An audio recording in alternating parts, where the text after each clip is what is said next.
¿Y eso qué ocasiona al interior del vaso coagular? ¿Qué Volumen sanguíneo. el volumen sanguíneo? Y es el punto de partida de una sepsis. Por el primer paso que se va a presentar, cuando se instala esto es una sepsis. No se instala un sepsis, lo primero es una sepsis. Y la sepsis tiene un parámetro importante en eso. Como disminuye el volumen circulante, el corazón tiene que irrigar y nutrir la misma cantidad de tejidos con menos volumen sanguíneo. Entonces se instala una compensación cardíaca y la taquicardia. La late más rápido con la idea de, al acelerar, poder nutrir adecuadamente. Asociado a esto tiene la taquipnea, también incrementa la frecuencia respiratoria también para introducir oxígeno y lograr el propósito. ¿Qué más tiene esta primera parte? Tiene fiebre y por último los glóbulos blancos elevados. Entonces, esta es una sepsis, ¿no es cierto? Ahora, esa compensación no es permanente ni... ¿Qué es eso? ¿Cuál? Capiloropatía tóxica. La compensación que produce el corazón no es permanente. Así como no sería permanente que ustedes bajen y den vueltas alrededor del bloque 8 de forma indefinida. También rápido ustedes se van a cansar y se van a caer. Y lo mismo le pasa al corazón. El corazón, en esa esencia de la compensación, tampoco irriga todo el organismo, porque es mucho. Se irriga a sí mismo, irriga el cerebro y todos los órganos abdominales. Y se olvida de los extremos distales. Todos los miembros superiores y inferiores no irrigan así. Entonces, ¿qué pasa cuando el corazón se cansa? Deja de irrigarse adecuadamente a sí mismo, entonces se ve alterada la circulación coronaria, eso produce una falla miocárdica. Hay falla miocárdica, y esa falla miocárdica, ¿qué ocasiona? El corazón no tiene la misma potencia y fuerza para mandar la sangre al torrente circulatorio y se instala una parte más que sería la hipotensión, porque ya no tiene esa misma potencia el corazón para mandar la sangre al torrente circulatorio y la presión comienza a bajar. Y obviamente la falla miocárdica es una parte. También hay hipoperfusión, o sea, llega menos oxígeno al cerebro y vamos a tener alteración del estado mental hasta llegar a la inconsciencia del paciente, ¿no es cierto? Y así sucesivamente. El segundo órgano que se altera cuando comienza es el riñón. El corazón comienza a latir como loco y el riñón comienza a filtrar poca orina, porque obviamente le llega poca sangre para filtrar y está filtrando poca orina. Esta falta de compensación, porque ya el corazón está vencido, entonces hace que se vayan alterando todos los órganos: hígado, páncreas, intestinos. O sea, una falla multiorgánica. Una falla multiorgánica. Y eso ya sería un cuadro de shock propiamente. Entonces vamos a ir viendo de a poco y ampliando.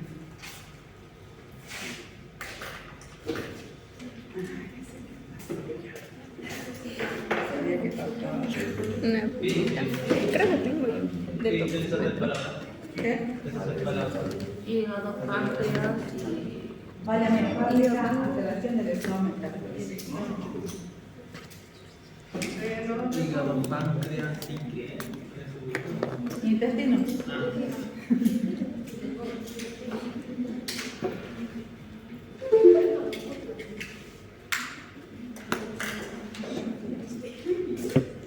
Entonces, comenzamos por sepsis, lo que acabamos de explicar, ¿no es cierto? Está presente la taquicardia, taquipnea, fiebre. Cuando el paciente entra en hipotermia, el cuadro ya está más avanzado, ya está entrando en cuadro de shock franco. Entonces, hay un sitio infectado que es el que va a ocasionar todos los cambios fisiológicos, el síndrome de respuesta inflamatoria sistémica, que es el responsable de lo que ya dijimos, sepsis, donde tenemos taquicardia, taquipnea, fiebre y los glóbulos blancos alterados. Obviamente, si la sepsis va progresando, ya van a comenzar a aparecer alteraciones. Ahí entramos en esa sepsis, todavía ya sepsis severa, la alteración del riñón, con una filtración escasa de orina y también con deterioro del riñón. Porque ya hacemos un análisis en este momento, los valores de la creatinina ya están elevados, que nos están mostrando ya que el riñón se está deteriorando. Hay otra cosa que también comienza aquí, la hipoxia de tejidos. Dijimos que todos los órganos irrigados por el corazón en esa fase compensatoria están solamente cabeza y abdomen, ¿cierto? Entonces, como no llega oxígeno a las extremidades, en las extremidades las células continúan realizando su metabolismo. Y ese metabolismo es un metabolismo anaerobio. Y cuando se produce el metabolismo anaerobio, hay liberación de ácido láctico.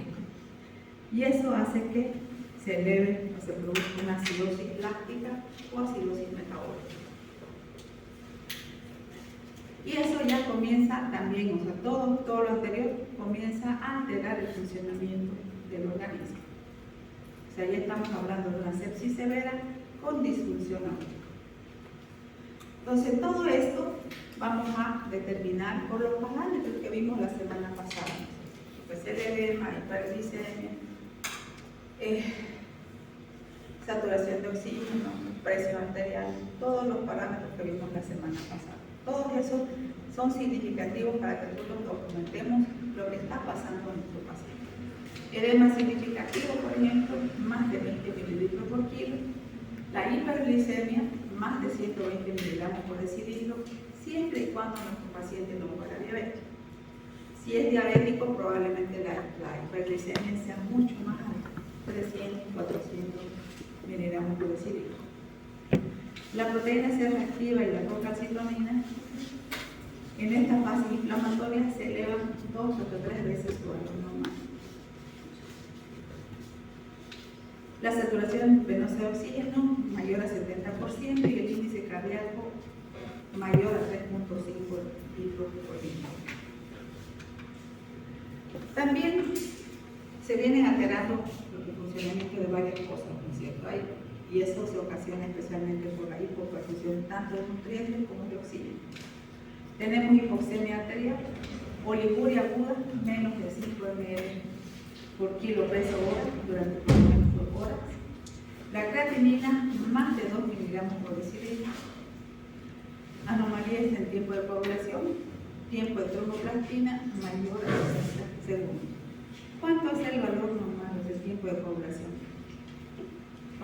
¿Cuánto es el tiempo normal? De 12 segundos. 12 segundos. Y la trombocitopenia, 100.000 plaquetas, menos de 100.000 plaquetas. Estos dos últimos parámetros, ¿por qué se producen? Hay otro fenómeno adicional que se presenta cuando se instala el shock séptico y es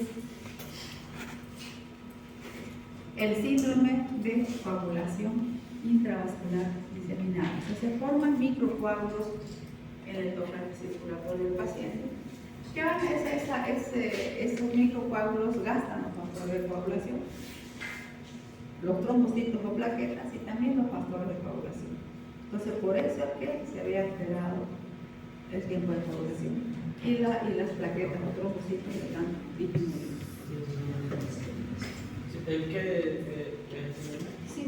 Síndrome de coagulación intravascular diseminada.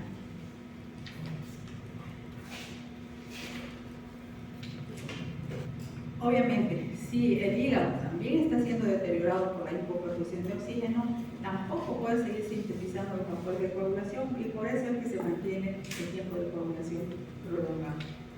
También nos denota la alteración hepática, la elevación de la bilirrubina circulante, más de 2 miligramos por decilitro. Esto ya habíamos hablado de la perfusión tisular inconstante con hiperlactatemia por la ausencia de oxígeno en algunas células. Y la presión arterial sistólica, que sería menor a 90 milímetros de mercurio, y la diastólica menos de 40. No tomen en cuenta aquí el tamaño, es diastólica la parte de abajo, 40 milímetros de mercurio.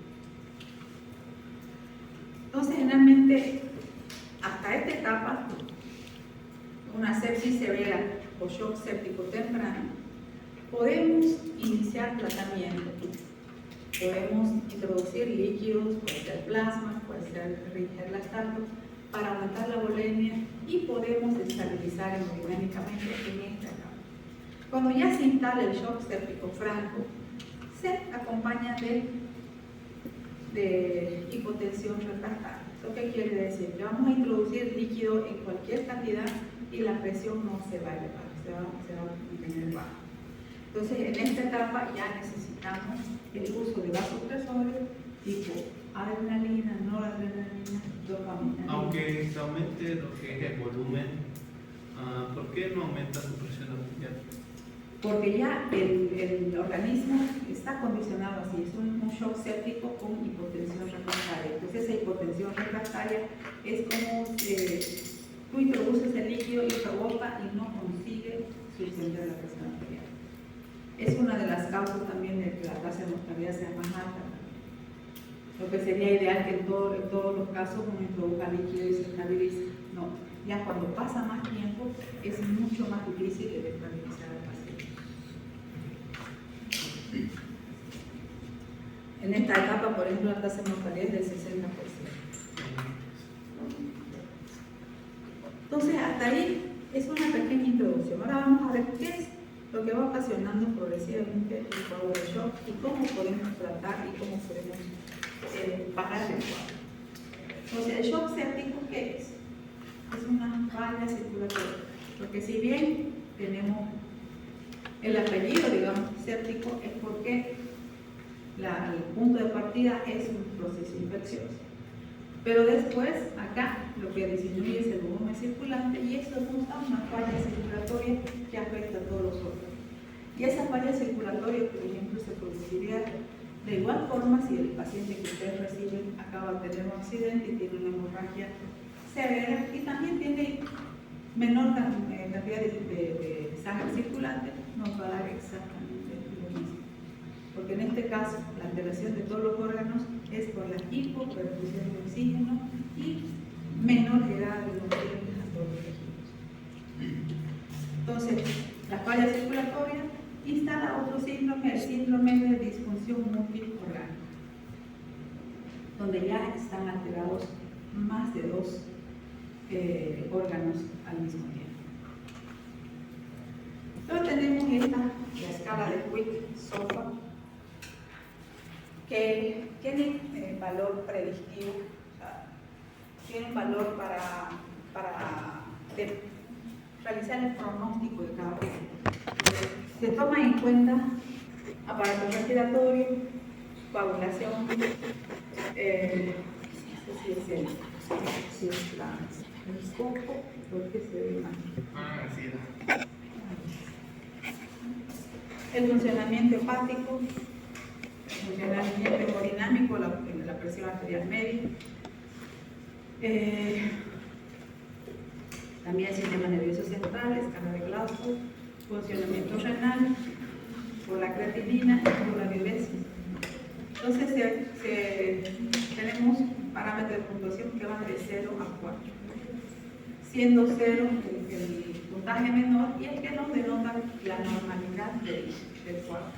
Por ejemplo, el tiempo de coagulación o cuántas plaquetas hay, o 150.000, entonces tenemos 0, está dentro del parámetro normal. Si es mayor o igual a 150.000, si es menor a 150.000 ya tenemos un punto. El funcionamiento hepático también por la concentración de bilirrubina, si está dentro de valores normales, 1.2 miligramos por decilitro, para los rangos normales, 0 puntos. Si va de 1.2 a 1.9 ya hay elevación, entonces ya se puede un punto. Así sucesivamente en todos los parámetros que tenemos aquí. Y eso nos sirve de pronóstico dependiendo de la cantidad de puntos que consigamos. Si tenemos de 1 o 2 puntos, el paciente no tiene un cuadro de shock grave, o sea, está prácticamente casi normal. De 2 a 3 puntos, la tasa de mortalidad es del 8% más o menos. De 3 a 4, donde es un sistema que está fallado completamente, hay falla orgánica. Mayor a 12 puntos, 80% de mortalidad, y más de 15%, 90% de mortalidad.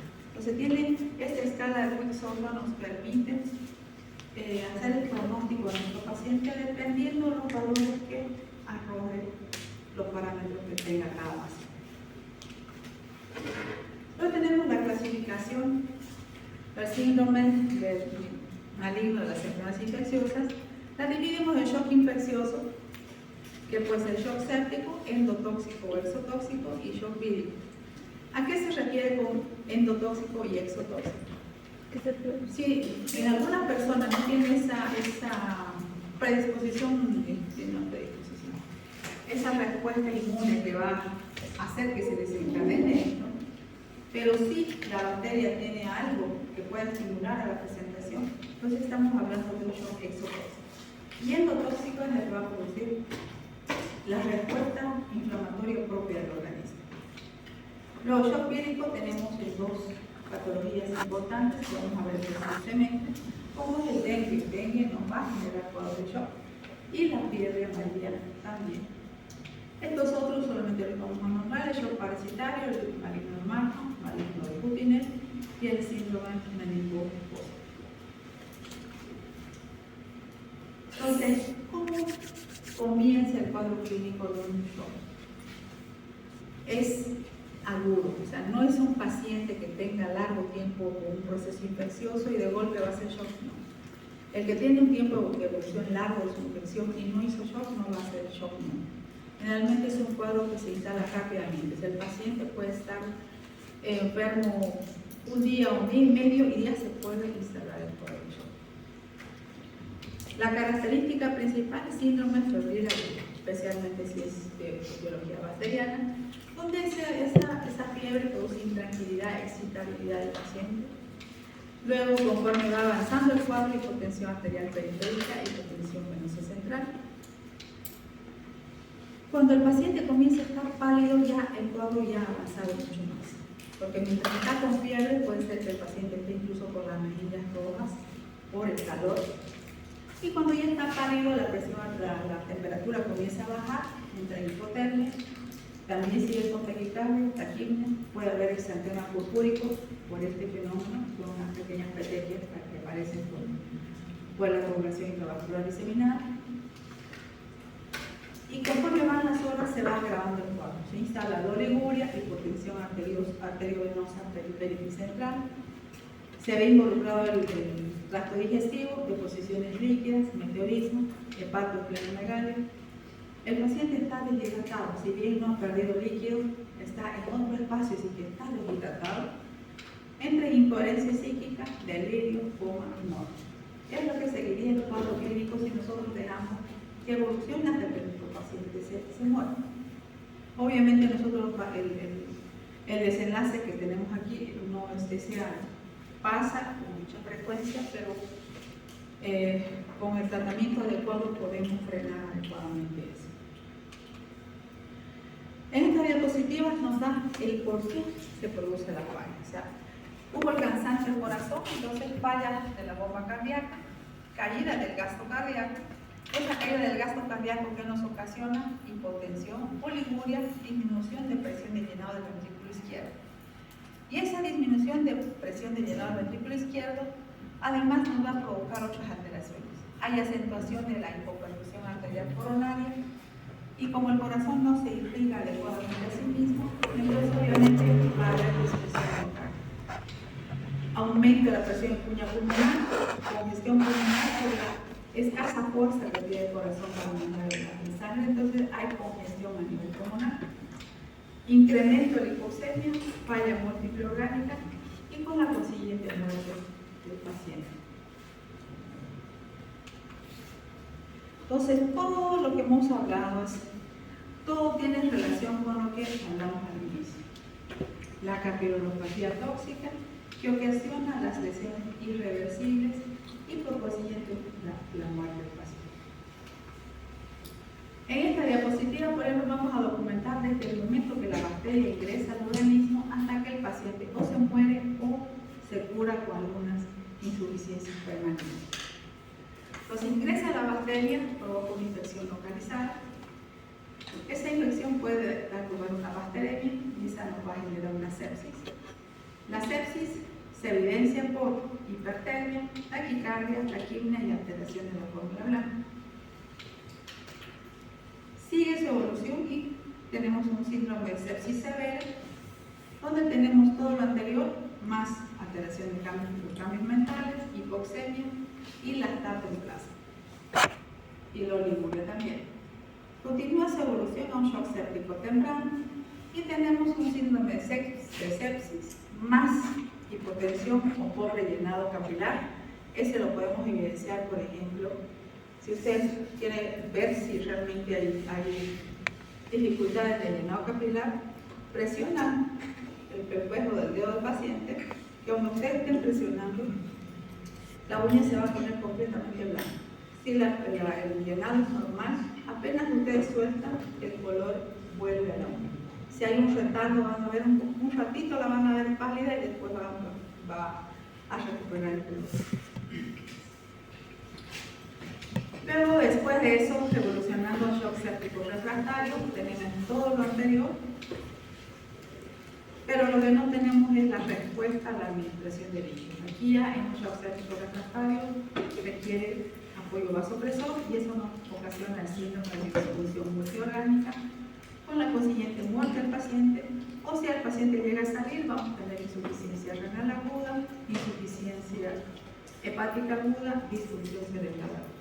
O sea, ya como se duele. Y tenemos algunas alteraciones que se presentan cuando hay deterioro del funcionamiento de muchos órganos. A nivel pulmonar, por ejemplo, hay hipoxemia, infiltrados difusos. Si ustedes sacan una radiografía van a ver esos infiltrados. Y tenemos el síndrome de distrés respiratorio. A nivel del riñón, la creatinina elevada, oliguria, en algunos casos muy raros no va a haber oliguria, pero generalmente hay oliguria. A nivel de hígado, alteración de la concentración de bilirrubina, se va subiendo la concentración de bilirrubina circulante.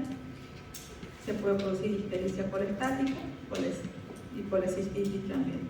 Hiper o hipoglicemia, y todo nos lleva a una falla hepática. La coagulación, para trombocitopenia se va a ver disminución del número de plaquetas, tiempo de protrombina y cromoplastina prolongado, o sea, más de los 12 segundos, síndrome de coagulación intravascular diseminada y la hipofibrinogenética. A nivel de corazón, inicialmente hipotensión cuando se inicia el cuadro y después va a haber falla miocárdica cuando ya no tiene irrigación adecuada.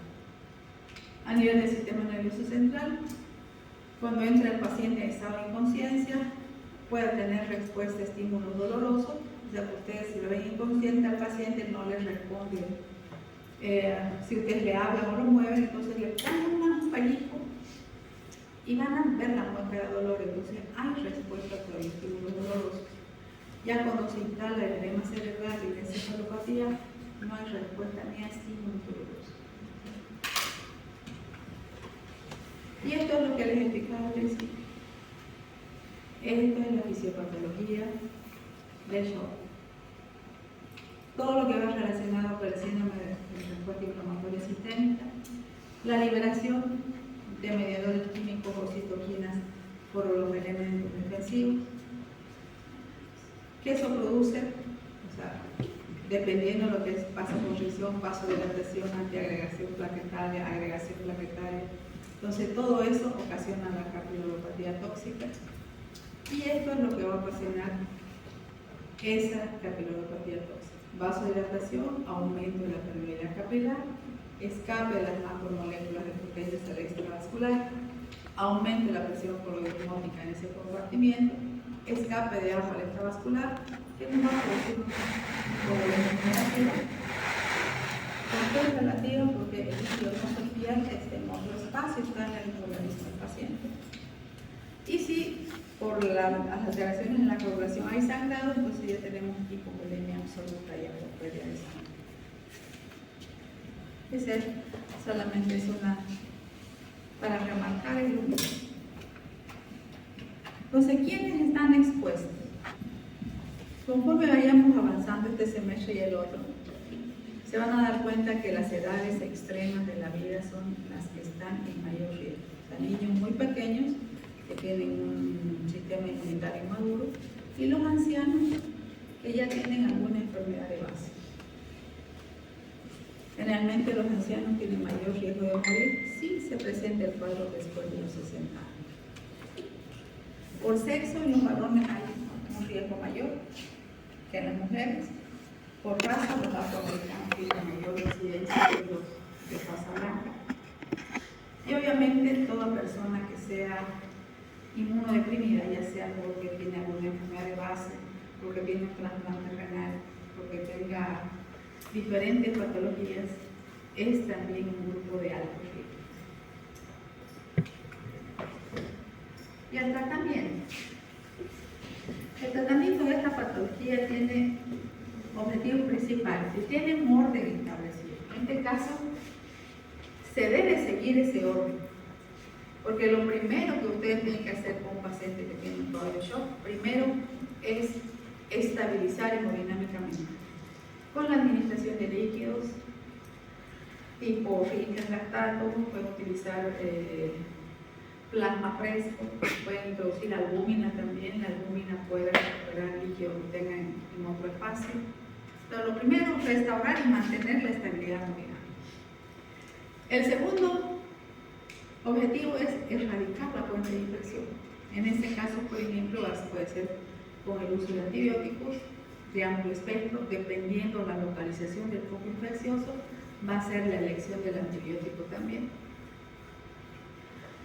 Y si solamente la administración de antibióticos no es suficiente y el paciente es susceptible de ser sometido a una cirugía, por ejemplo, extraer completamente el foco cero. Y el tercer objetivo, limitar la excesiva respuesta inflamatoria para evitar que se siga produciendo lo mismo. Entonces, antiguamente se utilizaban corticoides, actualmente ya no se utilizan antiinflamatorios no esteroideos en el caso de shock septic. Entonces vamos viendo. El tratamiento, para empezar, se tiene que hacer en una unidad de cuidados intensivos, donde el paciente va a ser controlado cada media hora, sus signos vitales, la presión arterial, la frecuencia cardíaca, el gasto urinario, cuánto la orina está emitiendo, la turgencia de la piel, tono yugular, dosificación del ácido láctico, diferencia arteriovenosa de oxígeno, tonometría gastrointestinal. Esto cada media hora, porque si bien es cierto que conforme uno va hablando pareciera que tenemos mucho tiempo, tenemos apenas 6 horas para sacar a nuestro paciente de este cuadro. Una vez que se está en el cuadro, 6 horas, no tenemos ni un minuto más. ¿Por qué? Porque si se acuerda, hay una parte de nuestro organismo que no recibe oxígeno, ¿no es cierto? Las extremidades. Y si nosotros dilatamos un poco el tratamiento, ¿qué va a pasar? Esas células que hacen metabolismo anaerobio llega un momento que no le llega oxígeno y se necrosan. Entonces, una complicación severa, por ejemplo, el daño tisular, donde haya que amputar manos y pies porque no le llegó la cantidad suficiente de oxígeno. Entonces, es una carrera contra el tiempo el tratamiento que se